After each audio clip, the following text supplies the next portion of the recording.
साथ मैं हूं आदर्श झा। बात होगी त्योहार पर कोरोना की तेज रफ्तार की, लेकिन शुरुआत महाराष्ट्र की राजनीति से जुड़ी इस वक्त की सबसे बड़ी खबर से करेंगे। शिवसेना ने सामना में महाराष्ट्र के गृह मंत्री अनिल देशमुख पर संगीन सवाल खड़े किए हैं। एंटीलिया केस का जिक्र करते हुए सामना में पूछा गया है कि एक सब इंस्पेक्टर पुलिस कमिश्नर के ऑफिस में बैठकर वसूली कर रहा था और गृह मंत्री को इसकी जानकारी भी नहीं थी। लेख में सवाल उठाया गया है कि एक एपीआई के इतने अधिकार कैसे उसको मिले, आखिर वाजे किसका दुलारा था। देशमुख पर सीधा हमला करते हुए सामना में लिखा गया कि गृह मंत्री का पद देशमुख को दुर्घटनावश मिला। एनसीपी के बड़े नेताओं के इनकार के बाद शरद पवार ने देशमुख को यह पद दिया था। यह सीधा हमला सामना में लिखे लेख के जरिए किया गया। एंटीलिया केस का जिक्र करते हुए सामना में इस बात का पर सवाल उठाया गया कि एक सब इंस्पेक्टर पुलिस कमिश्नर के ऑफिस में बैठकर वसूली कर रहा था और गृह मंत्री को इसकी जानकारी भी नहीं थी। लेख में सीधा सवाल उठाया गया कि एक एपीआई के पास इतने अधिकार कैसे आए, आखिर वाजे किसका दुलारा था। देशमुख पर सीधा हमला करते हुए सामना में लिखा गया कि गृह मंत्री का पद देशमुख को दुर्घटनावश मिला। एनसीपी के बड़े नेताओं के इनकार के बाद शरद पवार ने देशमुख को यह पद दिया था।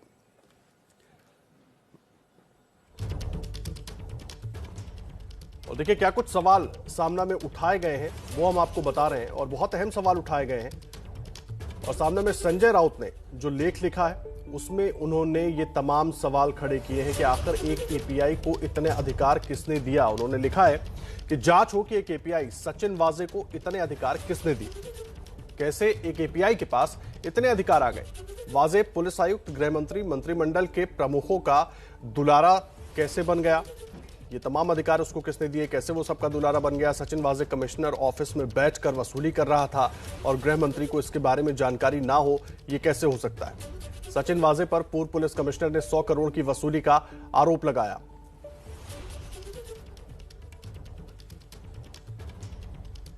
आरोपों का सामना करने कोई नहीं आया, डैमेज कंट्रोल की योजना नहीं, ये बात लिखी गई है संजय राउत की तरफ से। और संजय राउत ने ये तमाम बातें सामना में अपने लिखे लेख में कही हैं। पुलिस आयुक्त, गृह मंत्री, मंत्रिमंडल के प्रमुख लोगों का दुलारा और विश्वास पात्र रहा वाजे एक मात्र सहायक पुलिस निरीक्षक था और उसे इतने अधिकार कैसे मिल गए। और यह भी कहा गया कि देशमुख को गृह मंत्री का पद दुर्घटनावश मिल गया क्योंकि कई नेताओं ने गृह मंत्री का पद स्वीकार करने से इनकार कर दिया था, जिसके बाद यह पद मिला। शरद पवार ने यह पद अनिल देशमुख को दे दिया था, लेकिन उसके बाद अब ये तमाम सवाल सामना के जरिए उठाए गए हैं और इस लेख के लिखे जाने के बाद अब बीजेपी हमलावर हो गई है और बीजेपी ने भी कई सवाल खड़े किए। आपको सुनवाते हैं।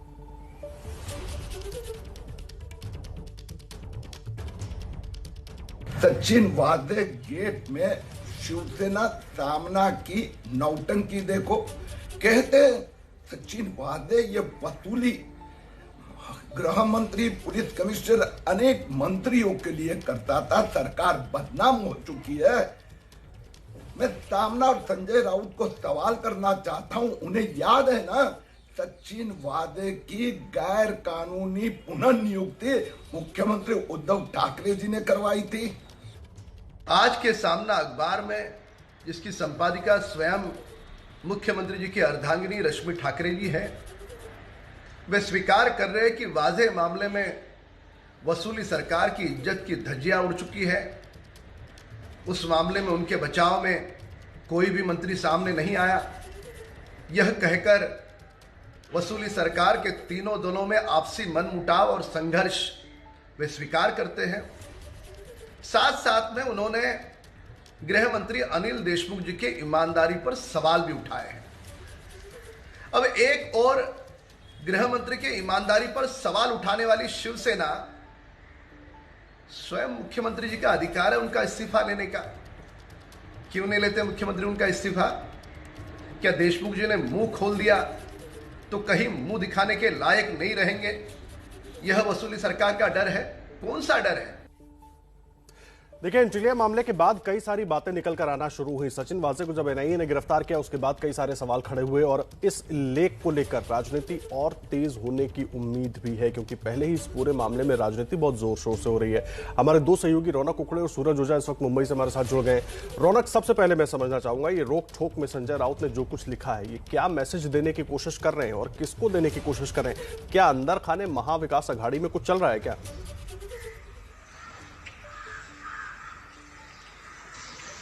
जी देखिए, जो दिख रहा है जिस तरह का लेख संजय राउत ने रोक-टोक अपने इस कॉलम में लिखा है, मुख्य तौर पर विपक्ष की भाषा जो है वो शिवसेना के नेता संजय राउत यहाँ पर बोलते हुए दिख रहे हैं।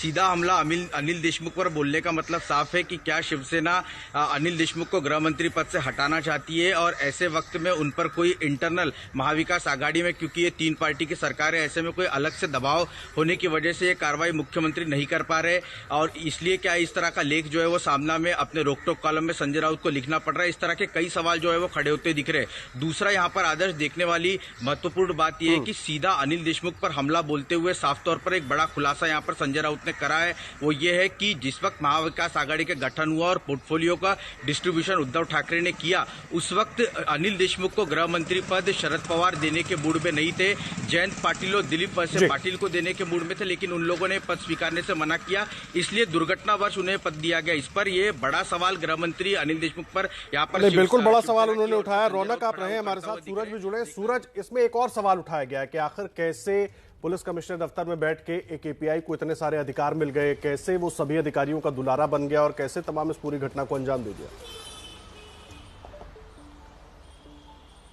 जी बिल्कुल आदर्श, इस पूरे मामले में एनआईए ने भी एक ऐसे शख्स का स्टेटमेंट रिकॉर्ड किया है जिसे बताया जाता है कि वो बार का ओनर है किसी, जो कि नॉर्थ मुंबई में है, और ये जो मनसुख की हत्या के पहले एक दिन वो वहाँ पर गया था और वो अपनी लग्जरी गाड़ी से गया था। उसकी गाड़ी में 1.5 करोड़ से ज़्यादा की रकम थी जो हफ्ते के रूप में उसने नॉर्थ मुंबई से कलेक्ट किया था और वो वजह को हैंडओवर करने जा रहा था। तो तमाम चीज़ें ऐसे सामने आई हैं कि लोग कलेक्शन करके कमिश्नर ऑफिस जाते थे और वो सीआईओ के ऑफिस में सारा पैसा जमा होता था, उसके बाद वो चीज़ें आगे आती हैं।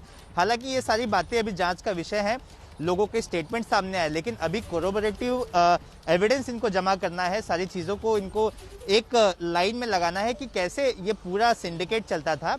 हालांकि कई जो बार ओनर्स हैं, रेस्टोरेंट ओनर्स हैं, वो ऑफ रिकॉर्ड बात करते मीडिया से बताते हैं कि किस तरह से हरासमेंट चलता था। हर एक इलाके के लिए एक अलग से वसूली वाला दलाल अपॉइंट किया गया था इस एपीआई के जरिए, और वो फिर हर एक इलाके से चीज़ों को कलेक्ट करता था, फिर कलेक्ट करके लाने के बाद वो आगे के इंस्ट्रक्शंस को फॉलो करता था। लेकिन ऐसे में कोई भी सामने आने को तैयार नहीं है, मामला बहुत बड़ा हो गया है, हर कोई डरा हुआ है। नजर बनाकर रखिए सूरज, अहम जानकारी है और उस पर लगातार अपडेट लेते रहेंगे। और देखिए, एक तरीके से फिर से राजनीति इस पूरे मामले पर तेज होने लगी है। बहुत धन्यवाद आप दोनों का हमारे साथ जुड़ने के लिए और पूरी जानकारी देने के लिए। देखिए, खबरों के सिलसिले में आगे बढ़ेंगे और बात करेंगे अब होली के बीच देश में कोरोना जो है वो तेजी से पैर पसार रहा है और देश के 12 राज्य ऐसे हैं जहां कोरोना की रफ्तार चिंता बढ़ा रही है। रोजाना करीब 50,000 नए मरीज आ रहे हैं। कोरोना की दूसरी लहर में भी सबसे ज्यादा प्रभावित महाराष्ट्र है और यहां के 36 में से 25 जिलों में कोरोना के आंकड़े हालात की गंभीरता बता रहे हैं। वहीं होली और तेजी से फैलते कोरोना संक्रमण को देखते हुए एहतियातन राज्यों ने गाइडलाइन जारी की है। एबीपी न्यूज लगातार अपने दर्शकों से अपील कर रहा है कि घरों में होली मनाएं और कोरोना के नियमों का पालन जरूर करें। एबीपी न्यूज बार बार अपने दर्शकों से यह अपील कर रहा है कि होली जरूर मनाएं, लेकिन अपने घर में मनाएं और पूरे एहतियात के साथ मनाएं ताकि आप सुरक्षित रहें, आपका परिवार भी सुरक्षित रहे। राज्यों की तरफ से अलग अलग गाइडलाइन बनाई गई है ताकि कोरोना के मामले और बढ़े नहीं, क्योंकि पिछले कुछ दिनों से लगातार देश में जिस तरह से रोज मामलों की गिनती बढ़ती जा रही है उसने सबकी चिंता बढ़ाई हुई है और इसीलिए ये तमाम एहतियातन कदम उठाए जा रहे हैं।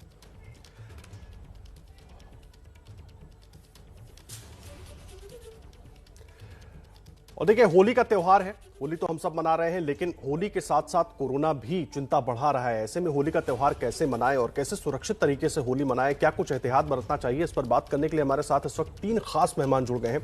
डॉक्टर धीरज कौल, एमडी हमारे साथ जुड़ गए हैं न्यूयॉर्क से। Doctor Swati Maheshwari, internal medicine specialist हमारे साथ मौजूद है। डॉक्टर अंशुमान मौजूद है हमारे साथ, आप कैंसर स्पेशलिस्ट हैं। आप तीनों का बहुत बहुत स्वागत है एबीपी न्यूज पर। डॉक्टर धीरज कौल, सबसे पहले मैं आपसे शुरुआत करना चाहूंगा। एक तरफ होली का त्योहार और बहुत महत्वपूर्ण हो जाता है, पिछले साल भी हमने देखी होली इसी डर की वजह से, कोरोना के डर की वजह से लोग बहुत ज्यादा नहीं मना पाए, लेकिन इस बार जब लॉकडाउन खुल गया, स्थितियां सुधर गई, सबके मन में है कि होली मनाएं, लेकिन एक बार फिर चिंता और खतरा बढ़ा हुआ है। क्या कुछ ध्यान रखें होली के दौरान? नमस्कार, thank you for having me on the show. देखिए, जैसे कि मैं पहले भी बताता रहा हूँ, corona virus is ever evolving. हर कुछ हफ्ते के अंदर नए आर्टिकल्स आ रहे हैं जो इसके अंदर ह्यूज चेंजेस दिखा रहे हैं। आपको ये जानना ज़रूरी है कि कोरोना वायरस से आप लड़ भी सकते हैं और बच भी सकते हैं बहुत ही आसानी से। आपको सोशल डिस्टेंसिंग मेंटेन करनी है, आपको मास्क डालना है, हाथ वॉश करना है और पूरे प्रिकॉशंस लेने हैं।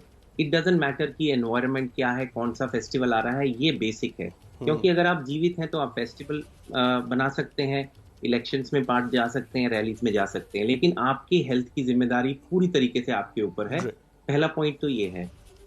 दूसरी इशू जो आ रहा है, जो कि हम देख रहे हैं कि जो वायरस के अंदर बहुत सारे चेंजेस आ चुके हैं। लास्ट टाइम आई थिंक मैंने 2-1 महीने पहले आप ही के शो पे मेरे लास्ट इंटरव्यू में ये बताया था कि स्पाइक प्रोटीन पे जो चेंजेस हम देख रहे हैं, यूके वेरिएंट से ज्यादा खतरनाक साउथ अफ्रीकन वेरिएंट है, और अब उसका एक नया सब टाइप हम देखने में आ रहा है जो कि बहुत तेजी से अटैच करता है। और अगर आप एक बारी कोरोना से पहले बीमार हो चुके हैं तो तकरीबन 40% ऐसे लोग जो कोरोना से रिकवर हो चुके हैं उन्हें नया स्ट्रेन लग रहा है। तो ये एक और खतरनाक बात है। तो इसीलिए गवर्नमेंट्स अपनी तरफ से पूरा काम कर रही है, लेकिन होली त्योहार इनके अंदर आपको अपने आप को बचाना है, आपको अपनी इम्यूनिटी अच्छी रखनी है, अगर जरूरत पड़े तो विटामिन लेना है, स्लीप अच्छी करनी है, अल्कोहल और सिगरेट से दूर रहना है, स्ट्रेस हो सके तो कम करिए, क्योंकि आपकी इम्यूनिटी ही सबसे बड़ा आपका हथियार है। और आपके दर्शकों को जानने के लिए जरूरी है कि जस्ट बिकॉज अगर आपको वैक्सीन लग जाए, कोई भी वैक्सीन 100% आपको प्रोटेक्शन नहीं देगी एज ऑफ नाउ। अब जो डाटा आ रहा है नई वैक्सीन का, जैसे एस्ट्राजेनेका की एफिकेसी और अब गिर के 79 to 76% पहुंच चुकी है as of the articles yesterday. तो कहीं ना कहीं ये जानना जरूरी है कि अगर 3 आदमी वो वैक्सीन ले रहे हैं तो 2 बच पाएंगे, एक को फिर भी हो सकता है खतरा बना और जिसको होगा। तो वैक्सीन लेने के बाद भी आप सुपर हीरो मत बनिए, मास्क डालिए, सोशल डिस्टेंसिंग करिए, जब तक एक पूरी हर्ड इम्यूनिटी ना आए।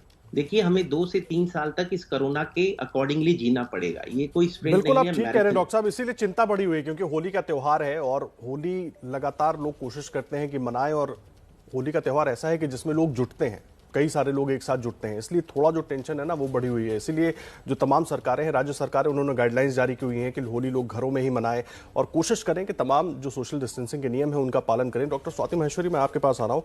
होली को लेकर बच्चे बहुत उत्साहित होते हैं, लोग बहुत उत्साहित होते हैं, लेकिन सबसे बड़ा सवाल वर्तमान अभी करंट सिनेरियो की मैं कर रहा हूँ, क्या करें, कैसे तमाम चीज़ों को कंटेन करें ताकि होली का त्यौहार भी आप मना लें और किसी दिक्कत में भी ना आए।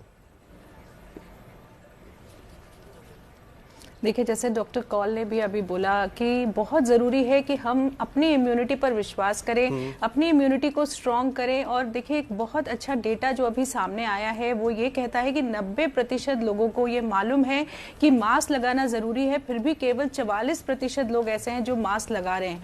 और आज देखिए, दोबारा मास्क से हमें क्या फ़ायदा होता है ये भी समझा देते हैं, क्योंकि अगर किसी व्यक्ति को कोरोना होता है तो वो 406 लोगों को 30 दिन के अंदर कोरोना फैला सकता है। वहीं अगर वो व्यक्ति मास्क लगाए तो केवल 15 लोगों को वो संभावनाएं रहती हैं उससे कोरोना होने की।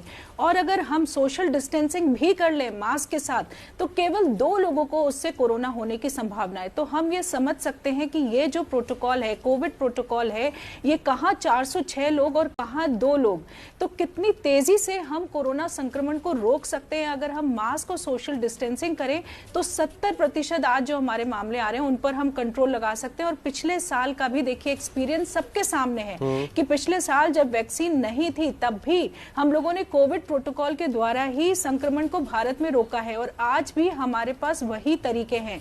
वही देखिए, बच्चे उत्साहित हो रहे हैं, और पिछले साल भी बच्चे होली नहीं मना पाए थे, लॉकडाउन रहा था, इसकी वजह से भी बच्चे अभी पूरे साल घरों के अंदर बंद रहे हैं और बहुत छटपटा रहे हैं सब लोग बाहर निकलने के लिए।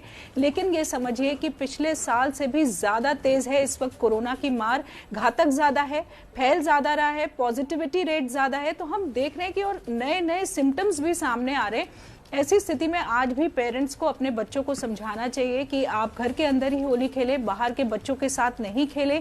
केवल परिवार जो एक दूसरे के साथ रह रहे हैं वही लोग अगर होली में घुले मिले तो ज्यादा ठीक है, इसकी बजाय कि आप बाहर के लोगों से मिले, क्योंकि देखिए होली बिना मास्क और बिना सोशल डिस्टेंसिंग के तो संभव है ही नहीं। ये दोनों चीजें आपको तोड़नी पड़ेंगी तभी आप होली खेल पाएंगे। इसलिए इस बार मेरी अपील जरूर लोगों से रहेगी कि मन से खूब होली मनाइए, लेकिन तन से इस वक्त संयम रखने की बहुत जरूरत है। तो फिजिकल डिस्टेंसिंग मेंटेन करने की जरूरत है। तो जरूर बैठे, एक दूसरे के साथ बातें करें, विशेष जो है वो एक्सचेंज करें, लेकिन कोशिश करें कि इस बार और हम संयम रखें। और पानी से बचना भी बहुत जरूरी है। देखिए क्योंकि अब सीजनल चेंजेस इस टाइम होते हैं, लोगों को तरह तरह से दूसरी बीमारियां भी हो रही हैं, बुखार हो रहा है, डायरिया हो रहा है, दूसरी बीमारियां भी। तो अगर हम पानी से खुद को इस वक्त बचाएं और अगर सूखे रंगों से खेलें तो मुझे लगता है कि वो हम सब लोगों के लिए अच्छा होगा। क्योंकि सबसे बड़ी बात है, जब ऐसे मौसम में आप बीमार पड़ते हैं तो सबसे पहला शक जो मन में आता है वो यही आता है कि कहीं ये कोरोना तो नहीं है। तो वो एक जो पूरा डिस्टर्बिंग टाइम चलता है कि आप टेस्ट कराते हैं, पता लगाते हैं, तो उससे अच्छा क्यों ना है कि हम प्रिकॉशंस ही लें। और जरूर मैं ये कहना चाहूंगी कि जो लोग भी अब एलिजिबल हैं, और देखिए अब 1 अप्रैल से 45 साल से ज्यादा लोगों को भी वैक्सीन सरकार दे रही है, तो उनको प्रेरित करें, उनको समझाएं कि वैक्सीन लगाना कितना ज्यादा जरूरी है। आज अगर स्ट्रेन्स आ गए, और सबसे ज्यादा लोगों की चिंता यही है कि स्ट्रेन्स आ गए तो इस पर तो वैक्सीन का ज्यादा असर नहीं है, तो वैक्सीन लगाने की क्या जरूरत है, तो फिर हम वैक्सीन क्यों लगवाएं। तो ये समझना बहुत जरूरी है कि देखिए अगर आप वैक्सीन लगाते हैं और वो स्ट्रेन से आपको 100% सुरक्षा नहीं दे रहा है, तो भी वो आपको सिवियर डिजीज से बचाता है। अगर आपको कोरोना वैक्सीन के बावजूद भी होगा तो वो आपको उतना तीव्र नहीं होगा, उतना घातक नहीं होगा। इसलिए वैक्सीन जरूर लगवाना है, हर किसी को लगवाना है। और अभी जिस को बिल्कुल ठीक कह रही हैं आप डॉक्टर साहब, और बहुत अहम जानकारी आप दे रही हैं कि वैक्सीन तो सबको लगवाना जरूरी ही है, क्योंकि जब तक आप वैक्सीन नहीं लगाएंगे तब तक उस तरह की इम्यूनिटी भी आपके अंदर डेवलप नहीं होगी, और ज्यादातर लोगों को इसका फायदा ही है, जिस तरह से अभी तक जो चीजें सामने आई हैं। डॉक्टर अंशुमन, मैं आपका रुख कर रहा हूं, बहुत सारी बातें हैं कोरोना को लेकर। अब ऐसे में होली का त्योहार है, बच्चों की तो हम बात कर ही रहे हैं, बड़े बुजुर्गों का भी ध्यान रखना है, क्योंकि खास करके त्योहार के टाइम पे खाने पीने के तौर तरीकों में बड़ा बदलाव आ जाता है। तो क्या कुछ रखना होगा ध्यान? जी, बहुत सारी प्रिकॉशंस के तहत चली कि जब तक दवाई नहीं तब तक ढिलाई नहीं। तो अब आज होली के लिए समझ लीजिए, आपका स्वास्थ्य आपके हाथ, आप ही के हाथ में है। आप स्वस्थ रहना चाहें, बीमार होना चाहें। होली इस बार भी आएगी, पिछली बार भी आई थी, अगली बार भी आएगी। जिस तरह कोरोना के लिए माइक्रो कंटेनमेंट जोन की बात कही जाती है, तो इसलिए माइक्रो फेस्टिवल का भी आप सीजन समझ लीजिए। घर में होली मनाइए, समुदाय में जाकर ना मनाइए, पहली बात। दूसरी बात, खाने के लिए बाहर की चीजों का परहेज करें, कि बाहर की बहुत सारी ऐसी चीजें आपकी आती है जिससे आपकी इम्यून सिस्टम या जीआई डिस्टर्बेंसेज होते हैं। कुछ चीजों से आपके सोर थ्रोट की भी समस्या होती है। तो ये सिम्टम्स आपके ओवरलैप ना करें कोरोना से, इससे बचना भी है। एक दिन की बात है, आप अगर बचे रहेंगे, क्योंकि कोरोना का भी सर्ज आ रहा है, और खास करके सर्ज उनमें देखा जा रहा है जो अभी तक इन्फेक्ट नहीं हुए थे। अच्छी बात यह है, री इन्फेक्शन के केसेस कम हुए हैं। तो जो अभी तक री इन्फेक्ट नहीं हुए हैं, उनका नंबर आने वाला है वैक्सीन के लिए, तो उनको बचना बहुत जरूरी है। और इस तरह अति उत्साहित होके, मैं मानता हूं पैंडेमिक फटीग जरूर हुआ है, कोरोना फटीग हुआ कि 1 साल से यही समस्या चल रही है। डॉक्टर, एक्सपर्ट, मीडिया के द्वारा यही बताया जा रहे हैं कि ये मत करो, वो मत करो। कुछ और धीरज रखने की जरूरत है, धैर्य रखिए, ये समय भी निकल जाएगा और होली निकल जाने दीजिए, उसके बाद देखिएगा सब कुछ अच्छा होने लगेगा। अहम बात आप कह रहे हैं डॉक्टर साहब, मैं बहुत सही बात आप कह रहे हैं, और हमारे दर्शकों को ये बात समझनी होगी। डॉक्टर धीरज कौल, मैं आपका रुख कर रहा हूं। मुझे लोगों के मन में एक बड़ा सवाल है कि हम ऑफिस तो जा रहे हैं या हम पब्लिक ट्रांसपोर्ट में सफर तो कर रहे हैं, ठीक है, सोशल डिस्टेंसिंग के साथ कर रहे हैं, तो हम त्योहार भी वैसे ही मना लेंगे। ये इस तरह के सवाल भी है लोगों के मन में। उनको लग रहा है कि हम इस तरह से अगर त्योहार मनाते हैं तो कोई दिक्कत नहीं होगी। ये ठीक है, या जो बात आप कह रहे हैं वो तो मैं दर्शकों को बता ही रहा हूं, लेकिन ये जो लोगों के अंदर मिथ है, ये कहां तक ठीक है? देखिए, मैं छोटा सा एग्जांपल देता हूँ। अमेरिका की जो इंडस्ट्री है, यहाँ की अगर हम बात करें, इवन हेल्थ केयर, अब हेल्थ केयर का जो टेली सेक्टर था, जो टेली मेडिसिन था, 2 से 3% था कोविड से पहले। आज की डेट में 35 to 33% हो चुका है। ऑफिस का जो वर्कफोर्स है वो तकरीबन 30 to 23% डिक्रीज हो चुका है। एज इन ऑफिस के अंदर जो अगर 10 लोग जाते थे तो अब 6 या 5 लोग ही जाते हैं, और काम बहुत अच्छा हो रहा है, ऐसा कोई प्रॉब्लम नहीं है। तो लोग अवॉइड कर रहे हैं ट्रैवल्स। उबर को भी लोग डिसइंफेक्ट करते हैं यहाँ पे तो प्रॉपर तरीके से। पब्लिक ट्रांसपोर्ट की जो गति है, जो मेट्रोज यहाँ पे न्यूयॉर्क में चलती हैं, उनकी कैपेसिटी इस टाइम 30% है। तो पीपल आर अवॉइडिंग ट्रैवल। लेकिन जो जिसको एसेंशियल है, जो एसेंशियल वर्कर है, जैसे नर्स है, डॉक्टर है, फायरमैन है, ग्रोसरी शॉप वाला है, उसको तो जाना पड़ेगा। और अगर वो गाड़ी अफोर्ड नहीं कर सकता तो उनका वो वर्क हैजर्ड है, रिस्क वर्सेस बेनिफिट। लेकिन होली मनाना, मुझे इसकी रिलीजियस सिग्निफिकेंस समझ आती है। आप टीका भी लगा लीजिए, भगवान का पूजा भी कर लीजिए, लेकिन अगर आप जैसे डॉक्टर्स ने बताया, आपको होली में कॉन्टेक्ट का त्योहार है, वाटर एक्सचेंज होगा, सिचुएशंस होंगी, आप बीमार होंगे, अननेसेसरी आप हॉस्पिटल पहुंचेंगे, और आईसीयू का खर्चा बहुत है भारत के अंदर। देखिए, अमेरिका के अंदर अगर आप कोविड से बीमार हैं तो आपकी $1 भी खर्च नहीं होता, दवाई, वैक्सीन, व्हाटएवर, आईसीयू। लेकिन मैं पर्सनली लोगों को जानता हूं जिनको अपने गोल्ड बेचना पड़ गया आईसीयू की बिल चुकाने के लिए, जिनका इंश्योरेंसेस नहीं था। तो ऐसी चीज अगर मिडिल क्लास को हिट करेगी तो एक तो जॉब्स जा रही हैं, इकोनॉमी इफेक्ट होगा, और गवर्नमेंट इतना भारत में अच्छा काम कर रही है, लेकिन उसके बावजूद अगर पब्लिक के अंदर अवेयरनेस नहीं आएगी तो उसके एफर्ट्स पूरे नहीं जाएंगे। मास गैदरिंग्स अभी भी हो रही हैं दिल्ली में, लोग मास्क ऐसे डालते हैं, नोज को कवर भी नहीं करते हैं। मैं तो कई एंकर्स को भी देख चुका हूँ पब्लिक में जाके हैजर्ड उठाते हैं, तो कहीं ना कहीं एक गलत मैसेज आता है पब्लिक में। और डॉक्टर्स ने इतनी भारत में मेहनत की है, hats off to them with limited resources, लेकिन लोगों को भी मिलके इनके साथ काम करने का तभी बचेंगे। तो मैं तो ये कहता हूं जो भगवान ने आपको शरीर सेहत दिया उसको बचाएं, जैसे अभी डॉक्टर ने भी बताया था। बिल्कुल ठीक कह रहे हैं आप डॉक्टर स्वाति। मैं आपका रुख कर रहा हूं, बच्चों को लेकर मेरा फोकस इसलिए क्योंकि बहुत सारे बच्चे परेशान हैं कि हम तो पूरे साल नहीं निकले, हम तो कहीं जा नहीं पाए, हमने कुछ नहीं किया, होली का त्यौहार है, अब तो लॉकडाउन खुल गया, लोग निकल रहे हैं, हमारे भी स्कूल में लेकर अब स्कूल खुलना शुरू हो गए हैं, तमाम सवाल हैं। और एक सवाल ये भी है कि हम तो मास्क लगाकर अगर जाते हैं तो क्या दिक्कत होगी। ये सिर्फ बच्चों में नहीं, ये सवाल बड़ों का भी है कि मास्क लगा के तो हम निकल रहे हैं, मास्क लगा के तो अगर हम किसी के घर चले जाते हैं या कहीं हमारी सोसाइटी में होली हो रही है, 150 लोग इकट्ठा हो रहे हैं तो कोई दिक्कत नहीं है।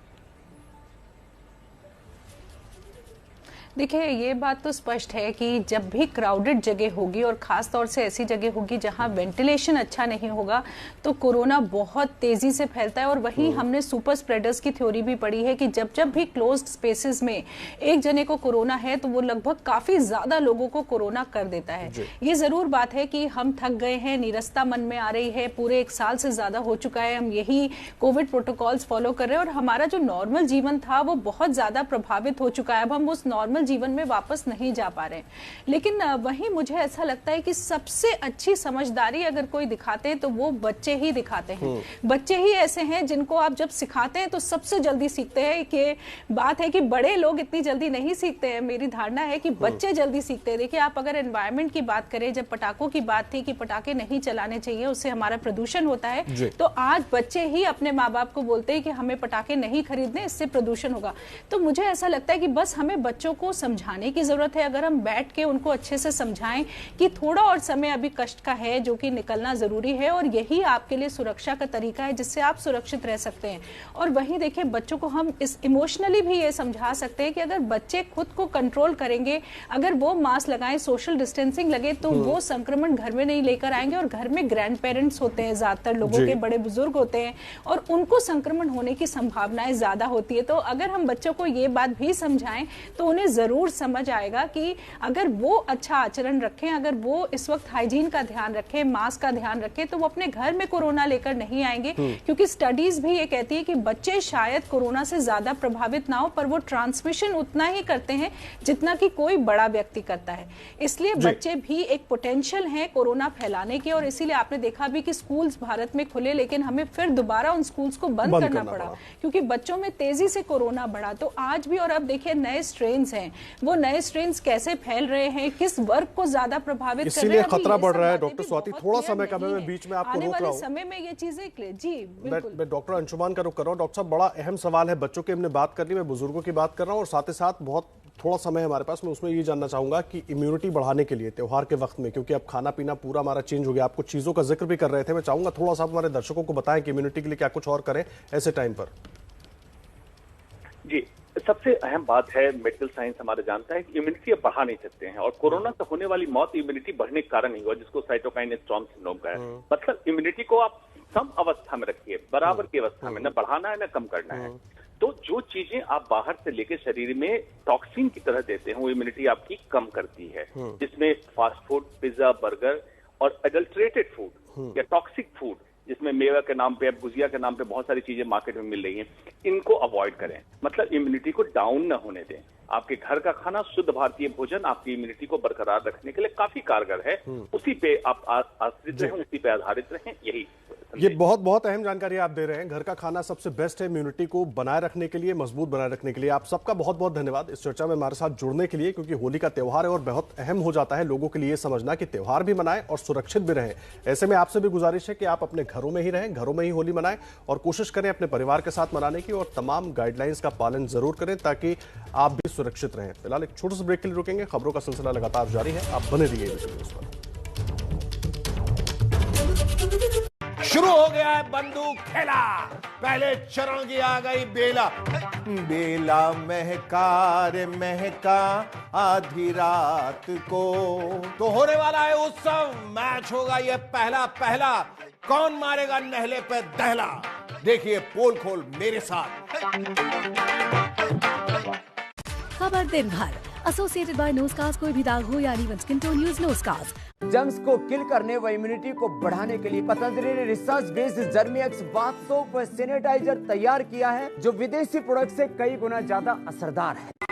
मोंटू सर का गुरु ज्ञान। सब डेमो देखो अच्छे से। ऑफ साइड में एबीपी न्यूज आपको रखे आगे।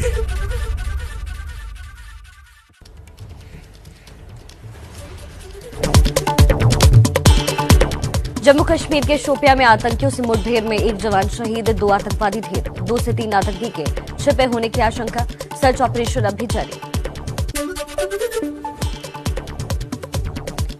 भारत बांग्लादेश के बीच 5 अहम समझौतों पर लगी मुहर। हल्दीबाड़ी चिल घाटी के बीच नई मिताली ट्रेन चलाने का किया गया फैसला। बांग्लादेश को न्यूक्लियर प्लांट लगाने में भी मदद करेगा भारत। बांग्लादेश दौरे के लिए पीएम मोदी ने ट्वीट कर बांग्लादेश सरकार और पीएम शेख हसीना का शुक्रिया कहा बांग्लादेश के लोगों का उनके स्नेह के लिए धन्यवाद। पीएम मोदी के बांग्लादेश दौरे को लेकर विदेश मंत्रालय ने कहा, शेख हसीना ने भारत के पड़ोसी पहले पॉलिसी की तारीफ की। 6 दिसंबर मैत्री दिवस के रूप में मनाएंगे दोनों देश। ओराकांडी में मथुआ समुदाय के बीच पीएम मोदी ने कहा, बंगाल के ठाकुरबाड़ी में मथुआ समुदाय से परिवार की तरह प्यार मिला। बड़े मां का अपनत्व के लिए अनमोल रहा। बंगाल में मतदान के बीच पीएम मोदी बांग्लादेश दौरे के दूसरे दिन मथुआ मंदिर में पूजा अर्चना करते नजर आए। बोले, कभी किसी ने सोचा भी नहीं होगा कि भारत का कोई प्रधानमंत्री ठाकुरबाड़ी आएगा। पीएम मोदी ने बांग्लादेश के मथुआ समुदाय के लोगों को संबोधित किया। बोले, यहां आकर वैसा ही महसूस हो रहा है जैसे भारत में रहने वाले मथुआ समुदाय के लोग यहां आकर महसूस करते हैं। पीएम मोदी ने ओराकांडी में मथुआ समुदाय के लोगों से मुलाकात की। बातचीत के दौरान एनएसए अजीत डोभाल और विदेश सचिव हर्ष श्रृंगला भी मौजूद रहे। बांग्लादेश के ओराकांडी को पीएम मोदी की सौगात। भारत सरकार लड़कियों के मिडिल स्कूल को अपग्रेड करेगी और एक प्राइमरी स्कूल भी खोलेगी। पीएम मोदी बोले, ये भारत के करोड़ों लोगों की ओर से हरिचंद ठाकुर जी को श्रद्धांजलि है। बांग्लादेश में पीएम मोदी ने सरखीड़ा का भी दौरा किया। पीएम ने काली मंदिर में पूजा अर्चना की। बांग्लादेश को वैक्सीन देने पर पीएम मोदी बोले, बांग्लादेश तक भारत की वैक्सीन पहुंचाना हमारा कर्तव्य है। पीएम मोदी अपने साथ कोरोना वैक्सीन की 12 लाख डोज लेकर गए हैं। चलिए अब कुछ और खबरें देख लेते हैं फटाफट अंदाज में। पीएम मोदी के बांग्लादेश दौरे पर भड़की ममता बनर्जी। कहा, मतदान के बीच बांग्लादेश में मोदी का बंगाल के बारे में बोलना चुनाव आचार संहिता का उल्लंघन है। बांग्लादेश की आजादी में संघर्ष वाले बयान पर छत्तीसगढ़ के सीएम भूपेश बघेल का पीएम मोदी पर तंज। कहा, सबसे तेज गेंदबाज से भी तेज फेंकते हैं मोदी। लोगों ने उन पर विश्वास करना अब छोड़ दिया है। विधानसभा चुनाव के पहले चरण के लिए बंगाल की